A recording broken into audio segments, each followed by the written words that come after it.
Senin үйüңө kişi gelbey kalsачы, korkuşun керек туганым. 3 эме senin үйүңө келе турган бакыт, береке, кут. Ошонун бирөөсү бул конок. Ибрахим деген пайгамбар коноксуз же болсо бир шериксиз тамак ичкен эмес экен. Усман деген сахаба бир да тамагын үйүнө коногу жок ичкен эмес экен. Көчөдө болсо чакырып келип алышкан. Анан пайгамбар саллаллаху алейхи вассалам айтып атат экен. Кимдин үйүнө конок келе турган болсо 10 береке менен келет экен. Бирөөсүн өзү жеп, 9-ун үйүнгө калтырып келет экен. Азыркы мезгилде баардыгынан коноктун баардыгын кафеде тозуп атасыздар. Bir берекесин жептирип, 9 береке кафеде калдыңыздар. Үйүңө эчтеке жок калды. Bir жылы нике кыйганы бардым. Нике кыйганы бар. Анан ошол жерден үйүнө барып карасам, үйүнө конок тозуп аттым. Колунда бар адамдар эле. Бирок баягы жеңенин, бу үйдүн ээсинин акылмандуулугу мен ошондо аябай баа бердим. Анан айтып тамашалап, кафеге берип салбайсыңар дедим да. Десем ай молдоке дейт. Мен Кудайдан балдарды тилеп алгам дейт.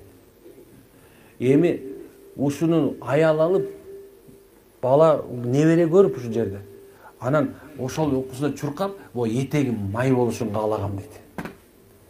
Чын эле азыр мисалы бирөөнүн күнү конокко бара турган болсомчу, эмнекен ос тийген эчтеке калбайт да. Конок тозосуң, бирок сен конок тозгондой эмессиң да, өзүң ачка каласың. Кедейчилик ушул да туурабы? Конок тозуп өзүң ачка калган.